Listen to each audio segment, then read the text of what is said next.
he don't need no introduction. Brother Sears, did I say that right? Okay. He don't need no introduction. If you have a TV in your house, as my mama would say, you liable to be able to find him anytime, any day on some show somewhere. Born in Welch, West Virginia. Born in Welch, West Virginia. Mom and Daddy went to Cleveland, Ohio, so Ohio, your man is back in the state. Back in the state. Brother Grant Knox and Brother Grant Marion had a vision to bring Brother Rashawn McDonald and Brother Steve Harvey to Cincinnati, Ohio. And it's our job to carry out what our leaders need us to carry out. Brother Harvey made some changes to come and participate, and we're so excited that he did. It's very important that we have him with us. Not only is he a friend, but he's a fraternity brother. And he's going to speak about principles in business and life in terms of how to be successful. And if anybody can tell you how to be successful, Steve Harvey can. Without further ado, our friend and our fraternity brother, Brother Steve Harvey. Yes, sir. Yes, sir. Yes, sir. Yes, sir. Thank you, y'all. Thank you, brothers. Thank you, brothers. Thank you. Thank you very much.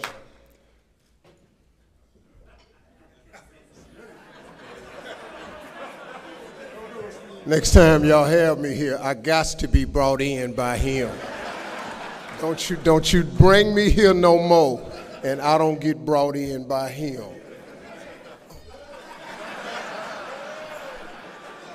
I wants that. I had a lamp around my neck. I wants that. First of all, let me say something from the bottom of my heart. I am honored. I am honored that you would think enough of me to have me come and share my time with you. I'm honored, I really am. You know, a lot gets said about you, and until you really sit and meet a person, you never really know a person. You know, you can read about me. Everything ain't true. Some of it's good. I really am a humble person, I really am. Now, before I start anything I got to say, I have to say this first. No matter what you hear me say, no matter how I tell my story, no matter what piece of information I lay out in front of you, please tag that with "cause of God." You got to understand that about me.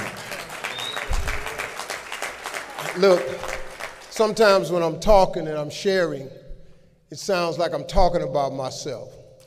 But behind every sentence, I want you to say, "cause of God," because I get it. This Brother Ricky Lewis, who is a dear friend of mine, probably one of the most dedicated Qs I've ever met in my life, really. When he presented the idea to me, you know, I got to do a lot to move. I'm pretty busy. But when you hear a person introduce you with no introduction necessary, it's because I've accomplished so much. But it's cause of God, though. You know, look, my life is covered with grace and favor. I'm not a pastor by any stretch of the imagination. I got enough flaws to negate that statement off the top. But my life is favor. You know, Bishop Jakes told me one time, when you got favor on your life, no matter what you're thrown into, you're going to always rise to the top. I have been thrown into a lot, but because of favor and grace, I just keep showing up somehow, man, no matter what they do. And so all of this that I have is really because of the grace of God. Now, I'm going to tell you something. You got to have a tremendous work ethic to be successful in here. In other words, and you can relate to this, you got to have a lot of dog in you. You really do, man, if you want to be successful, because it's going to be a lot of trying times. So you have to have a tremendous work ethic. But you got to have faith. Faith without works is dead. You hear it all the time. You go to church and you learn all these scriptures, but then you don't apply none of them to your life. You're looking at a man who has made the simple application of 3 or 4 scriptures and maxed them out to get here. I maxed out 3, 4 scriptures to get here. I kid you not. I'll share them with you if you want to hear about them, but I maxed out 3, 4 scriptures to get here. I'd love to tell you I'm the funniest person ever lived, but I ain't. Richard Pryor got that. I'd love to tell you I'm the greatest entertainer, but I ain't. Michael Jackson was that. I got all that. But they gone.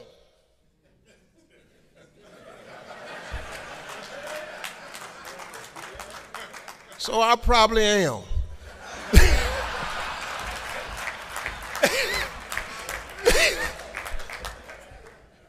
But listen, man, this that I'm about to share with you, and I understand I'll only be doing this for a little bit, and then we're going to open up the floor for questions. And I like doing Q&As because it helps me target specifically what a person is hoping to hear. But I got to tell you something. If you could get a couple of things from me, if you could gather this piece of information. Albert Einstein said once, he said, imagination is everything. It's the preview to life's coming attractions. Now, I want you to get this now. Imagination is everything. It's the preview to life's coming attractions. Because if you think about it, everything you have, everything we have in this world, somebody imagined it. It's your imagination is tremendous. Somebody was sitting on the phone one day talking with a cord to the wall and said, man, I wish I could just go outside with this phone. Everybody in here got a cell phone. Somebody imagined that. Somebody got tired of riding in a wagon cross country from slavery to freedom. Somebody said, I wish we had something that made these wheels move by themselves. We drive cars. People got tired of driving from New York to LA. Somebody said, I wish we could fly. We got airplanes. Imagination is everything. It's the preview to life's coming attractions. Your real life, the one God really got for you, is in your imagination. It is not in your current situation or your current paycheck. And if you've been living like that, you have then restricted yourself to a commonality that is really not yours. Because what really God got for you is really in your imagination. Now, since there's a lot of church folk in here, let me tie that to a scripture. Because this is when you really start affecting black folk. See, y'all don't really bleed nothing till you tie it to some type of church thing. So let's just go on and do that. And once again, before I start this, I am not a pastor or a preacher. And I can talk for a very small amount of time without cussing. So it's really, I know about the time limit. And I'm going to try to end my speech before I hit that point. Because I want to stay dignified. Because this is about the men of Omega. So I'm going to stay dignified. There is a scripture that Albert Einstein took this quote from. It's like the book The Secret. The Secret is one of the top-selling motivational books ever. But if you read the book The Secret, it's all biblical. Everything comes from the Bible. You really don't need self-help books. You don't need The Magic of Thinking Big, The Power of Positive Thinking, How to Win Friends and Influence People, Think and Grow Rich, The Winner's Circle. I've read them all. All of that information is in Proverbs, all of it. But let me give you this scripture. You've all heard this, right?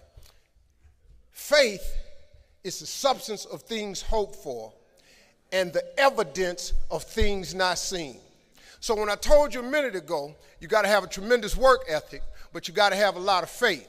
I talk to so many people who get older, like some of us are, and they've lost the faith. Well, faith is really simple. Faith is the substance of things hoped for. All that means is in the beginning, you just hope something pop off. You know, you just kind of hope something happened for you. I was hoping I would get on TV. I wrote it on a piece of paper when I was 10. I want to be on TV. The problem I had when I wrote it at 10 was I suffered from a severe stuttering problem. I could not talk outside of my house. So can you imagine when I wrote on a piece of paper, I want to be on TV and turned that in? The first thing the little boy next to me asked me, he 10, well, how long is your TV show going to be? Because you you're going to be on TV all day.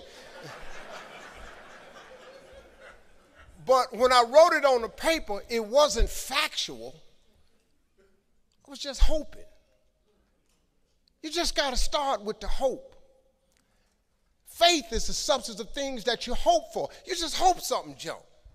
Then what happened is through grace and favor, he give you a couple of them things you hope for, and then you're supposed to start believing then. Because now it turns into faith. But if you take this scripture, faith is the substance of things hoped for and the evidence of things not seen. What is the evidence of things not seen? I just told it to you. Albert Einstein said, imagination is everything. It's the preview to life's coming attraction. But guess what? Your imagination really is. It's the evidence of things not seen. Because your imagination, you know why it's the evidence of things not seen? Because you're the only one can see it. Your imagination is actually God showing you a preview of a coming attraction that he has for you. The moment you don't believe in your imagination, you negate what he got for you. Your imagination is the preview to life's coming attraction. It is the evidence of things not seen, because can't nobody see it with you. Your problem is you keep telling your imagination to the wrong people. See, if you want to kill a big dream, tell it to a small-minded person. It's dead. How many times, man, have you had a tremendous idea, something you thought was the one, and you went and told it to your loved ones and your so-called friends, and they shot it down? I mean, you was convinced that it was just, oh man, I just came to you. And you told it to them and they shot it down. And you thought since they was your loved ones and their friends and they got your best interests at heart, you believed them. You was wrong. You let them talk you out of what God got for you. Some of y'all still sitting here with the ambition of opening a business one day, but you scared to go start the business because you got a job and you got bills. Rich people got bills. Everybody got bills. Hell, I got bills. Everybody owes somebody something. I got something with the bank right now. You're going to let the fact that you got some bills stop you from opening the business, the thing that God done put in your imagination? So you're going to squash that because you got bills. Everybody got bills. Your real life is in your imagination. Can you grab what I'm telling you? So I don't know what you thought I was going to say to you. I'm just a real dude. I don't even have the education you all have. I flunked out of school. I ain't got no education. I don't use 4-syllable words. The only 4-syllable word I know is my bank account. That's it.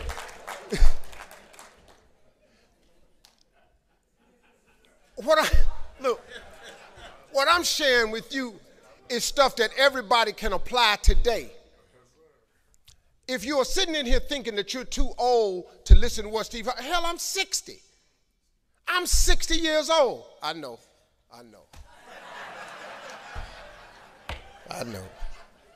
You can't believe it. I know. He's so fly. I know. But I'm 60.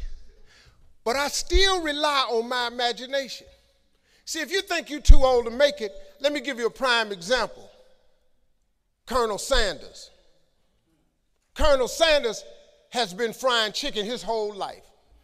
He was telling everybody he had the best chicken in the world. Ain't nobody believe him. They turned him down everywhere. Colonel Sanders didn't get a franchise till he was in his 60s. Kentucky Fried Chicken sell more chicken than anybody in the world today. So if you're sitting here thinking because you got a little gray on you, you too late, as long as God waking you up in the morning, that's the sign that he ain't through with you. So what you tripping for? You sitting up in here like God can't do nothing for you because you 60. Man, you know what I'm asking God for right now? And I'm 60. If you could see my vision board, you would be blown away. Because I got enough right now. I really know. But I ain't in the need business. I'm in the want business. Ain't nothing wrong with wanting something. Quit going down to these churches y'all sitting up in here going down to, keeping you in these little boxes. God got a big life for you. The only person ain't get, look, and I love church. Don't get me wrong, I'm not knocking church. Don't tweet that. Steve don't care for the church no more. I didn't say that. But don't go down there, memorize all these scriptures, and then don't apply none of them to your life. That's what I'm talking about. Quit going down there just to go and just get a couple of scriptures and apply them to you. Let me give you one that's real simple. See, these principles of success, they've taken all of these scriptures and they putting them in books, and they call them, Think and Grow Rich by Napoleon Hill, The Magic of Thinking Big by David Schwartz. But everything in there is a scripture. They just reworded it because people don't know how to read the Bible. Like, I can't really read the King James Version.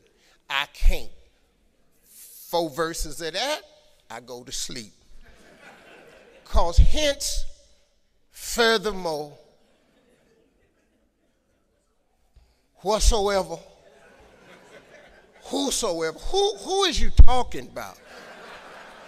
I need a name, dog, not whomsoever, because I'm thrown off. I didn't do good with reading and comprehension in school. The smallest scripture I ever read changed my life. The scripture is real simple. You have not because you ask not. Do you know the difference that could make in your life? I'm just giving you real talk now. I'm just trying to tell you how I got here. See, I have no education. I applaud all of you with your education.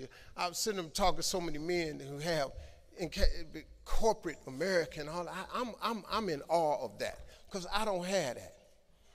But you sit here and you take what you have, and it could be so much more if you would ask. See, you have not because you ask not. When the last time you really asked him for something? Or do you keep making requests that's inside the confines of your paycheck? When you gonna get outside of that? Didn't I just tell you God ain't in your paycheck? Didn't I just tell you he ain't in your job title? The life God got for you is in your imagination. Why you still imagining stuff? Why you keep dreaming of a summer home? Why you keep dreaming of retirement, leaving your grandkids money? So I'm at the age now where I think about my grandkids. I got 7 TV shows. Dog, I only need one. One show pay me enough money. I need 4 for my wife. 4 of them is for Marjorie. The other 3 is for the grandkids. I just need one. I do not live my life in the confines of what anybody says to me. I let my imagination go, and now imagination is a preview to life's coming attraction. But what that really means is God showing you a preview of what he has for you. So now, if you have not because you ask not, do you understand if you up your ask, he has to up his give? This period. This is simple stuff that anybody can apply. You ain't even got to have no degree to do this. You don't even have to have no money to do this. You can start this today and change your whole game because you're going to need grace and favor anyway. Now, I ain't no preacher, but people kill me when they ask me. I was talking to a group of white reporters the other day. They kept asking me, how did I make it? And I kept talking about grace and favor. And they kept asking me, who is your agent? I don't know, who? Y'all, why you skipping over what I'm trying to tell you? You need the dream, the faith, and then he put his grace and favor on top of it, you gone. But you got to ask for something. If you up your ask, he got to up his give, period. You have not because you ask not. Quit asking God for little bitty stuff. Lord Jesus, help me make my rent. Don't he always? All y'all got somewhere to stay. How about this? Why you keep asking for rent? Why don't you ask for a mortgage? If he gonna give you the money for a place to stay, what difference do it make to God? But if you keep saying rent, ain't he fair? He keep giving you rent. If you ask for a mortgage, he'll give you a mortgage. But you have not because you ask not. Lord Jesus, help me fix my car so I can make it to work. Why do you keep praying over that raggedy car? Why don't you ask God for a car that don't need fixing? You know, they roll them off the assembly line every day. How you can't get a new car? How you serve God? How you go to church and you can't get a car? Just a new car. How you can't get that from God? You know why? Because you ain't asking him. You keep asking him for stuff that fit in your paycheck. Your paycheck say a 2015 Lexus, so you go down there and ask him for that. And guess what you get? A 2015 Lexus. You up your ask, he up his give. You have not because you ask not. This ain't a magic trick, man. I get tired of rich people talking to people, and they make you buy these programs and stuff so they can drag you out for 8 years. You can get the program. Hell, I sell them.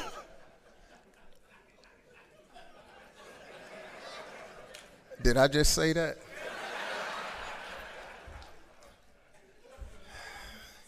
Can't believe I said that.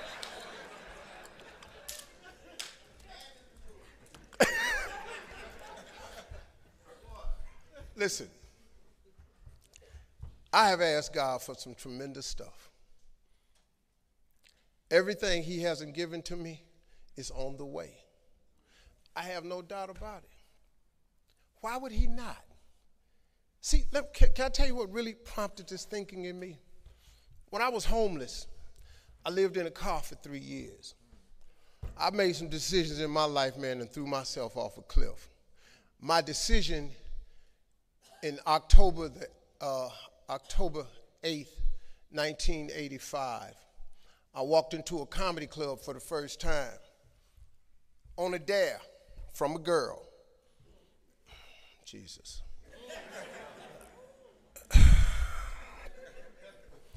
I walked into a comedy club for the first time. Had never heard of a comedy club. But all my life, I wanted to be on TV. Had never heard of a comedy club. October the 8th, I walked into Hilarity's Comedy Club in Cuyahoga Falls, Ohio. That's right outside Akron. I signed up for the following week because I just wanted to see what the comedians did. Man, I saw live stand-up for the first time. They had 10 acts supposed to go up. 9 of them went up. The 10th guy got scared and ran out the door. So I had signed up for the following week. The guy says, listen, we lost our 10th act. We're going to go to the phones. We're going to go to the week from next week. If Steve Harvey's here, come on up now. And the crowd started clapping. I was eating a chicken wing and drinking some grapefruit juice, and I turned to the girl, and I said, it's a dude in here, got the same name I got. She said, you the stupidest bastard I know.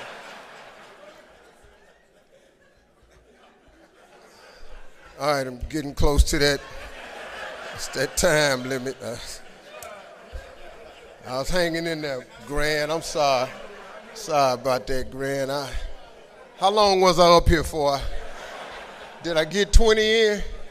Amen. Usually around 15, 20. So I ran up on stage.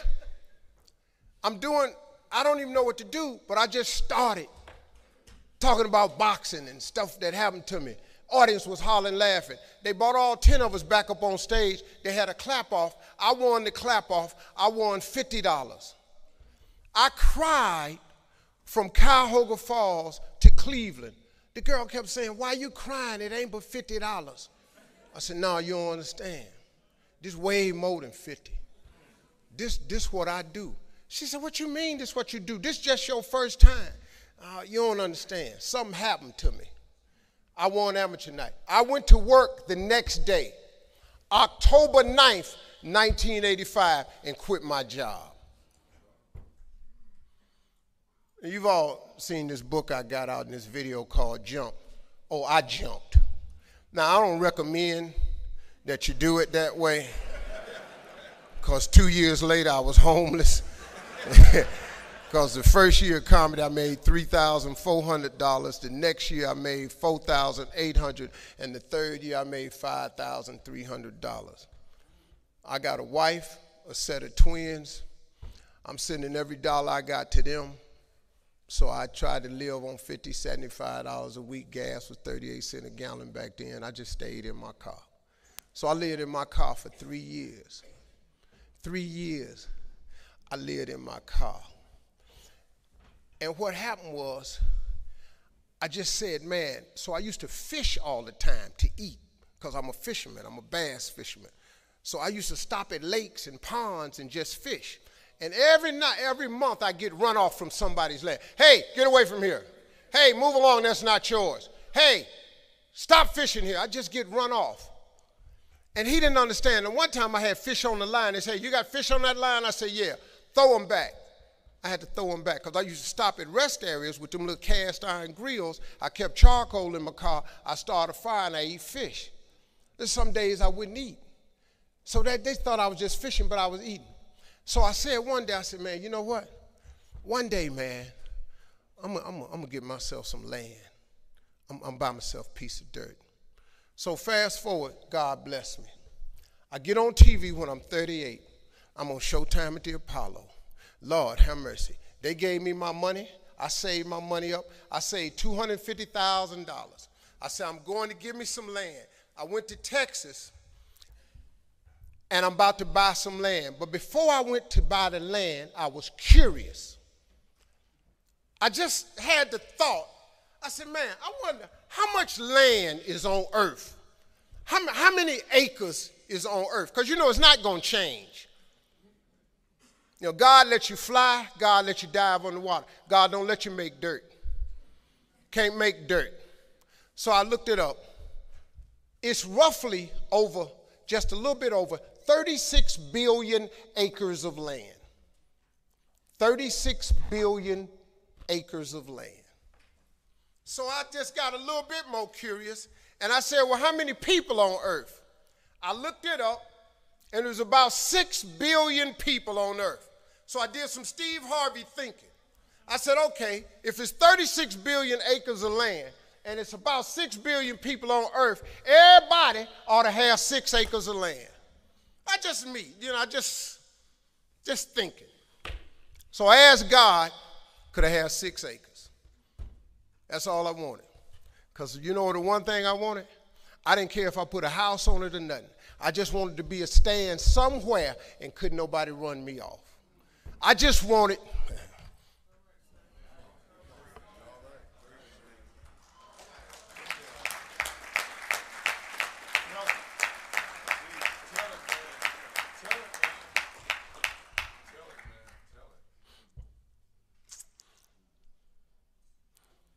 You know, man, I was in a world of hurt. I was so sick of just getting run off, man, every time I stopped somewhere. So I got this money, man. I saved my money. I saved $250,000. I'm going and I'm looking for some land.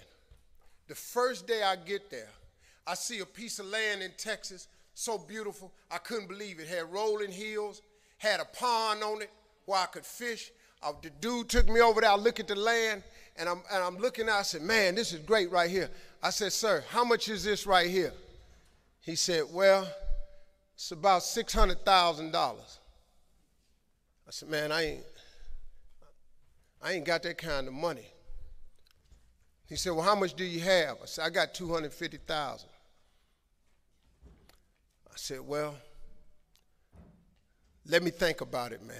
He said, let me think about it. And I was standing there, and then I stopped. I said, sir, can I ask you a question, man? How many acres of land is that? He said, this is 6 acres.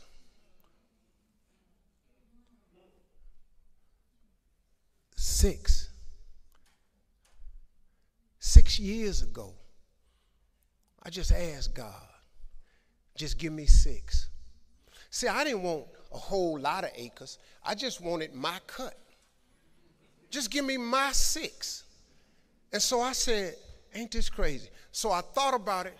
I said, man, what can we work out? Right before I got ready to say it, the guy that took me over there said, Steve, let me show you something right quick. He took me over to this hillbilly's house.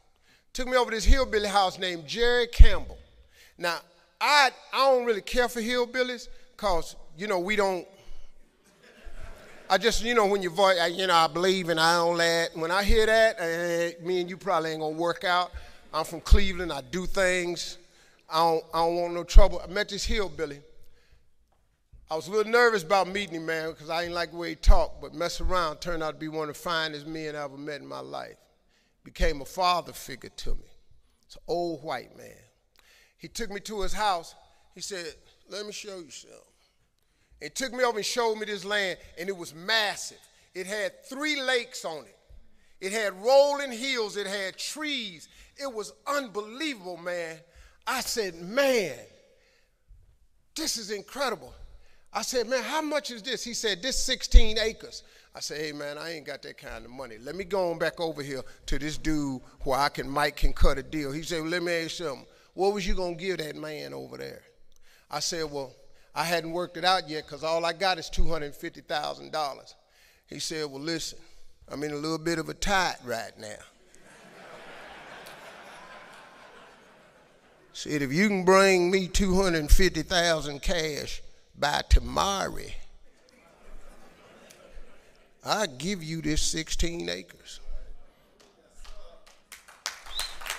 I showed up next day, $250,000, 16 acres. See, that's grace and favor right there. That's what that is. So my first piece of land was 250 acres. So I said, man, this is the land that I'm going to save for my family. I'm going to fish on the rest of my life. I'm going to be an old man. So then I got to thinking, I said, hold up, man. You mean you have not because you ask now? I asked for 6 years ago. He showed me 6, but he gave me 16. So I went to God. I said, God, listen to this. I'm from Cleveland. I got a couple partners that's locked up. They probably won't be using they 6.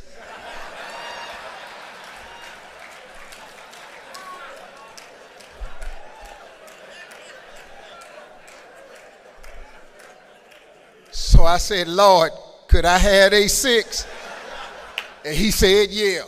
So every time acres came up available around that 16, I bought it. And I bought 6 more. And then I went back and I said, well, Lord, all my friends ain't locked up, but some of them just ain't, they just ain't nothing. They don't want nothing. They ain't trying. Could I have a 6? So he gave me they 6. And so then I was doing a show one time on HBO, a friend of mine. He's an atheist. He don't believe in God, but he got a late night show. And he asked me to do the show, and I thought I was going to be on there telling jokes. But come to find out, he was doing a show on atheism. And I turned him down. I said, I don't want to talk. He said, man, why don't you come and talk? You're a man of faith. I said, well, I don't like arguing with people who don't believe in God. You don't believe in God, I think you a fool, and I'm pretty sure since I believe in God, you think I'm a fool, and I don't think 2 fools ought to be standing around talking. Let's just end that. He said, man, come on and do the show. So we did the show. I hated it, but after the show, I counted all them atheists, and it was 6 of them. So I asked God, could I have a 6? Because I know good and well, they ain't going to ask him for nothing. Cool. So he gave me they 6. Next thing you know, I had 270 acres of land. Now, let me tell you something. I'm so busy now, I don't even get to go to that ranch. I never can go. And I thought I was going to be fishing and save it for my kids the rest of life. But God had another plan for me. That's the ranch that I have my mentoring camp on. I bring 1,000 black boys out there with 1,000 single mothers. And that was the purpose of that ranch. I never go there to fish at all. But see, that's what I wanted. I thought that's what it was for. But God got another plan. His way is way bigger than yours. You can't even see his way.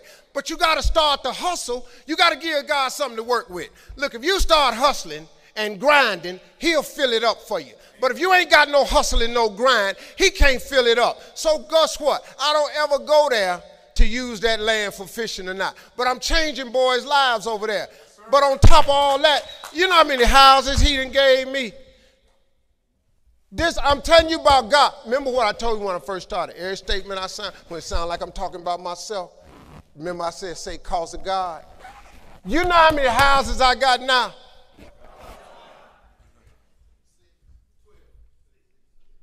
They count them up. 6 to a brush, 6, 12. No, I ain't got that many houses. But the point I'm making to y'all is, you have not because you ask not. See, I'm giving you stuff you could do. You can talk to people all day. They got video out right now. You can go online, $39.95, how to buy a house with no money down. If you're stupid enough, think you can go buy a house with no money down, go ahead. You might can get it with no money down, but at closing,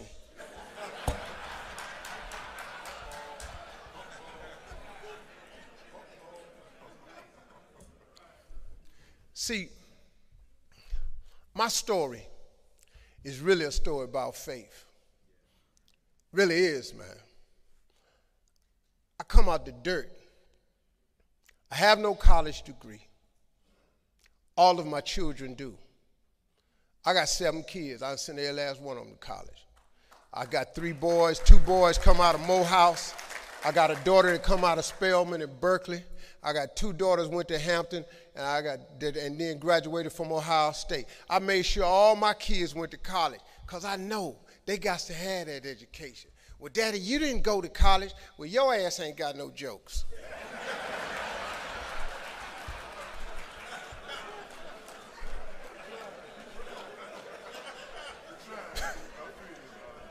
I slipped again, I'm sorry.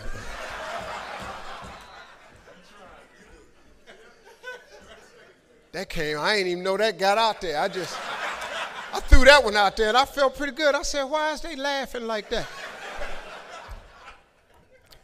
It's been important for me to empower my children, but not only my children, but thousands of young people across the country. And education is the key for a lot of people. But when I speak at colleges and stuff, I tell people, number one thing in your world is not your education. It's your dream. So what you dreaming about, y'all? What you still dreaming about? What is God still showing you in your imagination? What are you so afraid of? Why would you not take that leap and go for it before you mess around and die? Why would you not go and see what God really got for you before you leave this world? Why would you hang on to a job? Here's what happens with the job. If you live in paycheck to paycheck right now, when you retire, they're going to give you 1/3 of what you can't live on now. They're going to give you a gold watch and a turkey, and they're going to set you on out to pasture. If I was you, before I leave this world, I'd go see what God really got for me. Just take a chance. Now, here's why you should take the chance. Name me one time God has not pulled you through. Just name it. Name the one thing God has never pulled you through. If he ain't pulled you through it, he's currently pulling you through it right now. And the reason I know I'm telling the truth is because you're sitting in here. If God was through with you, he wouldn't wake you up no more. When he wakes you up, it's because he ain't through with you yet. He got something else for you. So why don't you go see what that is? Look, it's mostly black people in here. Why we keep living our lives like we still slaves? Why we got to live our lives like we owe them something? Man, you owe yourself something. Go be free. Go see what God got for you. Oh, Steve, that's easy for you to say. You rich. Hell, did you hear me? I lived in a car for 3 years.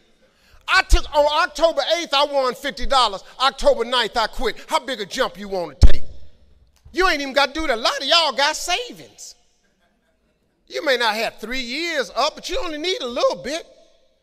Just jump. Go see what God got for you. Quit sitting here in your life posturing like it's okay. Quit funking the fake. Quit faking the funk. Quit Quit got people thinking you something you ain't, man, when you really know you won't be something else. Can I just say that to a room full of black people? Dog, I get tired. I was speaking at Villanova last year. I had to stand up and pull myself together. I couldn't wait to come here. I couldn't wait to come here so I could just be my natural black self. I just get tired. You know, look, I'm a host of Little Big Shots and Kids and Family Feud. I got a talk show. Let me tell you something, dog. I got 6 TV shows on the air right now, and all 6 of them is #1 in their time slot because of God. Now, with that said, do you know how I have to be the majority of my life? Something for somebody else. This is the first room I've been in where I ain't got to be that. You know, I talk just like this here. I don't have no big words. I'm just telling you just like it is. You ain't got to believe me, but you can look at me. I'm telling you, it's proof in this here now that the God you serve really will give you what you ask for. He will. I'm not your preacher. I'm a hood dude that done messed around with no education, the mess around got to the top of the TV world, balling out of control, and I'm telling you, I was homeless and lived in a car, and I ain't got no education. Now, y'all in here got degrees. I see it on your forehead. Yes. I can tell by the way you're listening to me. You know how to listen, you know.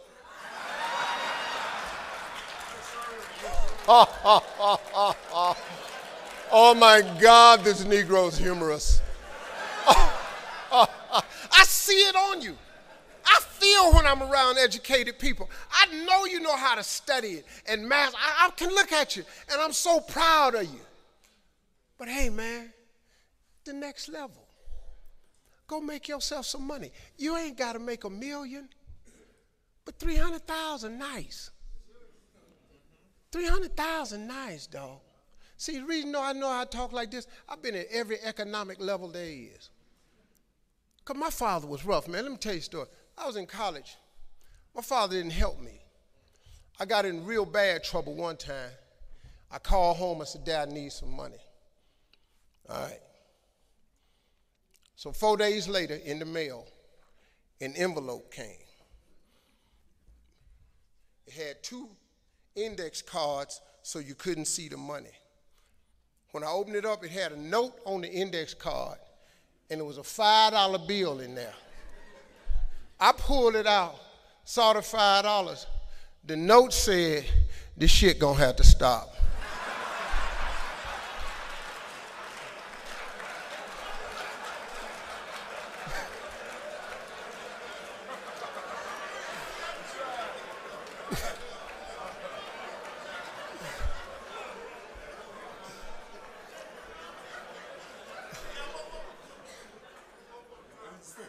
At 4 times. But that's what the note said, though. You would lose effect if I did not read you what my daddy wrote me. And my daddy dead, so I think that's a free one. You'll just let me have. That's how my father was. I'm going to support you, but just enough to keep you from dying. This is enough to buy a sandwich and some water so you can live on to the next crisis. So I've been at every economic level. I know what it's like to make $3,000 a year. So when I tell you what 300 feel like, see, and enjoy the ride along the way. Quit waiting until you're a millionaire to celebrate. There's joy in the journey. Listen to me. If you was making 50,000 and you now make 100,000, there should be a mini celebration in your life. When you go from 100,000 to 250, that should be another mini celebration in your life. You got to buy some stuff to reward you along the way. There's joy in the journey. You don't have to wait till you're a millionaire. I want to be a billionaire. I really do. Because there's 3 black billionaires. Oprah Winfrey, Michael Jordan, and Robert Smith. I didn't research it. You know, I researched because that's where I want to go. Well, Steve, why you want to have $1 billion? Because they printing the money. There's joy where I'm at right now. Oh, please understand I'm cool. But if I could get $1 billion, though. See, Brother Blue has traveled with me up to Washington, D.C. to Dr. Ben Carson at HUD. Well, let's talk about that for a second. Immigrants. Jesus. I done had some things happen to me, man. President Obama's transition team. I was getting off a plane one day. Assistant called and said, Steve, it's President Obama's transition team. President Obama and I were friends. I've interviewed him. He's been on my talk show. I've been to the White House and interviewed him. He's been on my radio show more than anybody's show. I go to their parties. We friends. So his transition team called me around the 9th of January and said, Steve, the president feels like it's important that we sit down and have a conversation with this new administration to see if there's something we can work out. Not President Obama, just his transition team from the White House. I said, okay, cool. Next thing I know, the Trump administration transition team gets in touch with the Obama transition team. My name come up.